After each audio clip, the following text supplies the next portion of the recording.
Class 9th history Russian revolution में जो हमें समझना है that is socialism in Russia. Russia में सोशलिज्म की कंडीशन क्या थी? As I told you earlier कि 1914 से पहले जितनी भी पॉलिटिकल पार्टीज थी वो सब इलीगल थी, सीक्रेटली वो ऑपरेट कर रही थी। ऐसी एक पॉलिटिकल पार्टी बनाई गई थी the Russian social democratic workers party, जो कि 1898 में फाउंड की गई थी सोशलिस्ट के द्वारा, और ये बेसिकली कार्ल मार्क्स के आइडियाज़ को रिस्पेक्ट करती थी। क्योंकि इलीगल था इसलिए सीक्रेटली ऑपरेट कर रही थी। इन्होंने अपने न्यूज़पेपर्स निकाले, वर्कर्स को मोबिलाइज करते थे, स्ट्राइक्स वगैरह ऑर्गेनाइज करते थे। उसके बाद सम socialist Russian socialists felt that Russian peasant custom of dividing land periodically made them rural national socialists. So peasants, not workers, would be the main force of the revolution and Russia could become socialist more quickly than other countries. अब socialist जो थे ये ज़्यादा active basically गाँव की तरफ थे late 19th century में, इसीलिए यहाँ पर इन्होंने भी अपना एक ग्रुप बना रखा था 1900 में जो था सोशलिस्ट रेवोल्यूशनरी पार्टी। ये party basically struggle for peasants, ये पीजेंट्स के राइट्स के लिए स्ट्रगल करती थी और चाहती थी कि जो नोबल्स की ज़मीन है उसको पीजेंट्स में ट्रांसफ़र कर दिया जाए। सोशल डेमोक्रेट्स जो थे वो बेसिकली सोशलिस्ट रेवोल्यूशनरीज से डिसएग्री करते थे पीजेंट्स के पॉइंट ऑफ व्यू से। ऐसे में एक लीडर थे व्लादिमीर लेनिन। इनका मानना था that peasants were not one United group. ये सभी किसान एक वन यूनाइटेड ग्रुप में नहीं है, क्योंकि कुछ किसान काफ़ी गरीब हैं, कुछ किसानों के पास अपनी छोटी मोटी ज़मीन इस पे काम करते हैं, कुछ लार्ज फार्मर्स हैं जो कि दूसरों को हायर करके काम कराते हैं। तो इस तरह से ये एक सिंगल यूनाइटेड ग्रुप नहीं हो सकता, क्योंकि जो अमीर किसान हैं वो कैपिटलिस्ट हैं और वो एम्प्लॉय कर रहे हैं दूसरे वर्कर्स को अपने यहाँ पर। गिवन दिस डिफ्रेंसिएशन, इस डिफ्रेंसिएशन के बेस पर they could not all B part of socialist movement, ये सभी एक सोशलिस्ट मूवमेंट का पार्ट नहीं हो सकते। तो इस स्ट्रैटेजी के ऊपर ये जो पार्टी थी वो डिवाइडेड थी। अब व्लादिमीर लेनिन जो कि बोल्शेविक ग्रुप के लीडर थे, Bolshevik basically thought that in a repressive society like Tsarist Russia the party should be discipline. उनका मानना था कि ज़ार निकोलस के टाइम पर एक रिप्रेसिव सोसाइटी है जहाँ पर हमारी आवाज़ को दबा दिया जाता है, तो ऐसी कंडीशन में जो हमारा पॉलिटिकल ग्रुप है, हमारी जो पार्टी है, वो डिसिप्लिन रहनी चाहिए। यानी इसके अंदर जो नंबर ऑफ मेंबर्स हैं उनका हमें ध्यान रखना है, उनकी क्वालिटी हमें मेंटेन करनी है, किसी भी को उठाकर हम पार्टी का मेंबर ना बना दें। इसके अगेंस्ट में दूसरा ग्रुप था, वो था मेंशेविक, जिनका मानना था कि party should be open to all, जैसे कि जर्मनी में है, जो चाहे इस पॉलिटिकल ग्रुप को ज्वाइन कर सकता है, तो ऐसा होना चाहिए, मेंशेविक की फीलिंग थी। अब देखते हैं 1905 रेवोल्यूशन, जो टर्बुलेंट टाइम था, उसमें क्या था? रशिया इस टाइम पर ऑटोक्रेसी है, यानी प्रॉपर किंग्स रूल है। Unlike other European rulers even at the beginning of the 20th century, 20th century के बिगिनिंग में अगर हम देखें तो ज़ार जो था बेसिकली यहाँ पर प्रॉपर रूलर था, पार्लियामेंट की कंडीशंस में काम नहीं कर रहा था। लिबरल्स जो है रशिया के अंदर वो स्टेट के अंदर होने वाली प्रॉब्लम्स को लेकर काफ़ी कैंपेन किया करते थे। सोशल डेमोक्रेट्स और सोशल जो रेवोल्यूशनरीज थे वो एक साथ मिल गए और इन्होंने पीजेंट्स के लिए, वर्कर्स के डेवलपमेंट के लिए काम करा और इनकी डिमांड थी कॉन्स्टिट्यूशन का होना। दे were supported in the empire, इनको इस एम्पायर में सपोर्ट करने वाले नेशनलिस्ट थे, जो कि पोलैंड फॉर एग्जांपल पोलैंड के लोग थे। उसके अलावा मुस्लिम डोमिनेटेड एरियाज के अंदर जादिडिस्ट इनको सपोर्ट करते थे। जादिडिस्ट बेसिकली आपके मुस्लिम रिफॉर्मर्स हैं रशियन एम्पायर के अंदर, और जो चाहते थे कि इस्लाम को मॉडर्नाइज किया जाए ताकि सोसाइटी में लीड कर सके। अब 1904 का टाइम पर्टिकुलरली रशिया के अंदर काफ़ी बैड कंडीशन वाला टाइम था वर्कर्स के लिए, क्योंकि as I told you earlier कि प्राइसेस काफ़ी बढ़ गए थे, वेजेस आपकी उतनी ही लिमिटेड है, तो ऐसा लग रहा था कि तनख्वाहें आपकी 20% कम हो गई है, इतनी महंगाई बढ़ गई थी। तो इस कंडीशन में जो मेंबरशिप ऑफ वर्कर्स एसोसिएशन थी वो अचानक बढ़ने लगी। इस टाइम पर 4 members of the assembly of Russian workers से 4 मेंबर्स को पुटिल्लो आयरन वर्क से रिमूव कर दिया गया था, डिसमिस कर दिया, और एक इंडस्ट्रियल कॉल के लिए फिर जो इंडस्ट्रियल वर्कर्स थे वो सड़कों पर आ गए स्ट्राइक करने के लिए। अगले कुछ ही दिनों के अंदर 1,10,000 वर्कर्स सेंट पीटर्सबर्ग के वो स्ट्राइक पर आ गए। डिमांड क्या थी? इनकी जो वर्किंग आवर्स है उसको 8 आवर्स पे कर दिया जाए, वेजेस इंप्रूव की जाए और वर्किंग कंडीशंस को बेटर किया जाए।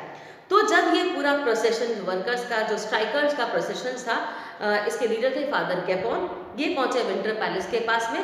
तो यहाँ पर पुलिस और कॉसेक्स के द्वारा इन पे अटैक किया गया, जिसके अंदर तकरीबन 100 वर्कर्स मारे गए और 300 से ज़्यादा घायल हो गए। क्योंकि ये इंसिडेंट संडे के दिन था और काफ़ी ब्लड शेड हुआ था, इसलिए इस इंसिडेंट को नाम दिया गया ब्लडी संडे। उसके बाद 1905 के अंदर एक के बाद एक इवेंट्स होते चले गए, जिसलिए इसको 1905 रेवोल्यूशन कहा गया है। स्ट्राइक्स जो थी वो कंट्री में अलग अलग जगह पर चलने लगी, यूनिवर्सिटीज़ बंद हो गई, स्टूडेंट्स वगैरह भी जो थे वो वॉकआउट कर गए और सिविल लिबर्टीज़ काफ़ी कम हो गई थी लोगों की। Lawyers, doctors, engineers, other middle class workers सब ने अपने अपने यूनियंस बनाए और सबकी डिमांड यही थी कॉन्स्टिट्यूएंट असेंबली का होना। तो 1905 रेवोल्यूशन के टाइम पर जार ने एक इलेक्टेड पार्लियामेंट के लिए एग्री होना पड़ा। पार्लियामेंट को यहाँ पर दूमा कहा जाता है। तो कुछ टाइम के लिए जो रेवोल्यूशन वाला टाइम चल रहा था, इस टाइम पर काफ़ी सारी ट्रेड यूनियंस बनी, फैक्ट्री कमिटीज़ बनी जो कि फैक्ट्री वर्कर्स की थी। आफ्टर 1905 मोस्ट कमिटीज़ 1905 के बाद, क्योंकि काफ़ी कमिटीज़ और ये सब अनऑफिशियली वर्क कर रही थी, इलीगल डिक्लेयर थी, इसलिए काफ़ी सारी रेस्ट्रिक्शंस इनकी पॉलिटिकल एक्टिविटीज़ पे लगी हुई थी। तो जार ने जो पहला दुमा बनाया गया था उसको 75 डेज के अंदर ही डिसमिस कर दिया और री इलेक्शन हुआ सेकेंड दुमा के लिए 3 महीनों के अंदर। लेकिन जार को अपने ऊपर, अपनी अथॉरिटी के ऊपर क्वेश्चनिंग पसंद नहीं थी। वो नहीं चाहता था कि उसकी पावर किसी भी तरह से रिड्यूस की जाए, जैसे हमने लुई 16 के टाइम पर फ्रेंच रिवॉल्यूशन में देखा था, सेम कंडीशन थी। तो यहाँ पर इसने वोटिंग के जो लॉज थे उसमें कुछ बदलाव करे और इस बार जो दुमा बना है, जो थर्ड दुमा बना था बाद में, उसके अंदर ज़्यादातर जो लीडर्स थे बेसिकली वो कंजर्वेटिव्स थे, यानी इसके खुद के लोग थे। लिबरल्स और रेवोल्यूशनरीज को बाहर रखा गया। अब आगे देखते हैं the first world war and the Russian empire. पहले वर्ल्ड वॉर के टाइम पर रशियन एम्पायर की कंडीशन क्या थी? 1914 में आपका पहला वर्ल्ड वॉर शुरू हुआ था, जो कि 2 यूरोपियन अलायंसेस के बीच में था। एक तरफ थी आपकी जर्मनी, ऑस्ट्रिया एंड टर्की, जिसको हम सेंट्रल पावर कहते हैं। दूसरी तरफ थी आपकी फ्रांस, ब्रिटेन एंड रशिया, जिसमें बाद में इटली और रोमानिया ने भी ज्वाइन कर लिया था। हर कंट्री का अपना एक ग्लोबल एम्पायर है, अपना इम्पैक्ट था रशिया के अंदर, यूरोप के अंदर। अब ये वॉर जो था सिर्फ यूरोप के अंदर नहीं, यूरोप के बाहर भी लड़ा जा रहा था, इसलिए इसको फर्स्ट वर्ल्ड वॉर नाम दिया गया है। रशिया के अंदर बेसिकली ये जो वॉर था काफ़ी पॉपुलर, और जो लोग थे वो बेसिकली ज़ार निकोलस के आसपास रैलीज करते थे क्योंकि उससे परेशान थे। लेकिन जैसे जैसे ये वॉर कंटिन्यू रहा, ज़ार ने अपने दूमा के अंदर जो पॉलिटिकल पार्टीज थी उनसे कंसल्ट करने से रिफ्यूज़ कर दिया। इसलिए ज़ार निकोलस का जो सपोर्ट था वो थिन होता चला गया और उसके बाद जो जर्मन सेंटिमेंट्स थे वो हाई होते चले गए।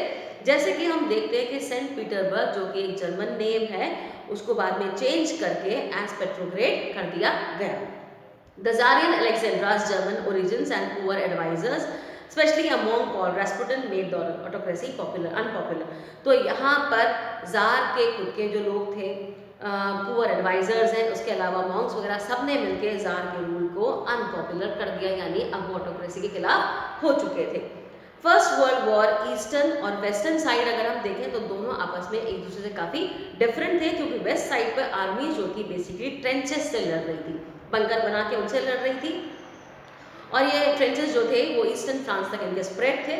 और ईस्ट साइड में हम देखेंगे तो आर्मीज जो थी वो ज़मीन पे मारधाड़ करते हुए आगे बढ़ती जा रही थी, जिसकी वजह से काफ़ी सारी कैजुअलिटीज़ पीछे छूटती जा रही थी। डिफीट जिसकी भी हार होती थी काफ़ी शॉकिंग और डिमोरलाइजिंग थी।